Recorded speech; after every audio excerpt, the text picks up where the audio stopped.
What up, everybody? Welcome to Dante's Boxing Nation. Go ahead and visit ashkickit.com while you at it, and let's get straight to it.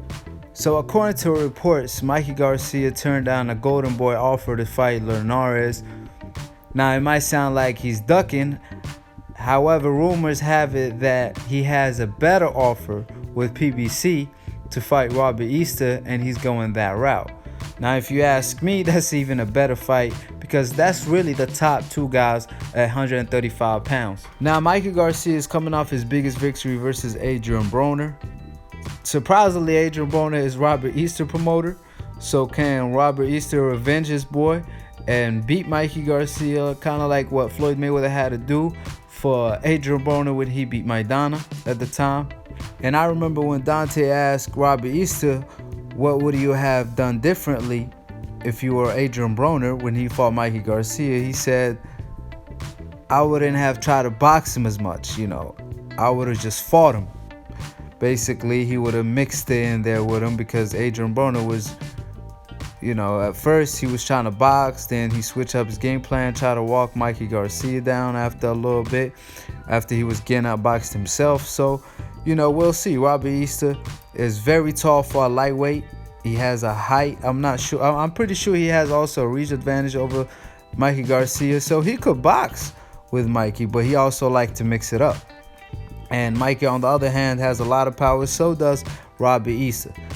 So that fight is the best fight that could be made at 135 at this point. A huge unification match. Probably going to end up getting made for 2018, early 2018. So it's going to be intriguing to see Mikey Garcia box Robert Easter because Mikey never really had to deal with a slickster like Robert Easter. The slickest fighter he fought probably is Adrian Broner.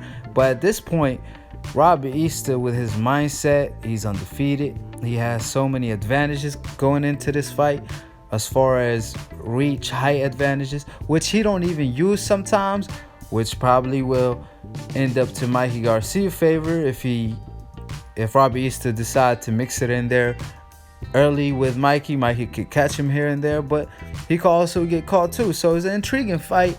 It's a 50-50 fight because, like I said, Mikey Garcia never had to deal with a slickster like Robert Easter, and if he could beat Robert Easter, man, he has to be.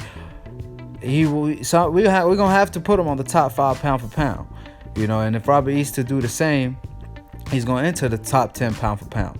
So this fight is very intriguing. Robert Easter has a lot of advantage over Mikey, but Mikey also, he fought at 135, he fought at 140 twice already, so he's a huge lightweight, even though he moved up from 126, but he was very huge at 126. I don't know how he was making 126. He was probably killing himself. But it's going to be a very intriguing fight. Depending on who you think more highly of, that's who you're probably going to go with. However, as far as the fight itself is very unpredictable due to what both fighters like to do. Like I said, Robert Easter, you would think he has all the advantages over Mikey Garcia, but again, like I said, he could use his reach to outbox Mikey, but he likes to mix it in there with his opponent. So, that give Mikey Garcia a chance to counter him since he's a good counter puncher. And if he could let Robert Easter make mistakes and let the taller fighter come to him, you could fight a taller fighter either two ways. You go to him and go to the inside, or let him come to you and counter him. So drop your comments below. Subscribe below if you want to get smarter by the minute. If you want to get dumber by the second, don't listen to these casual ass fans. And peace.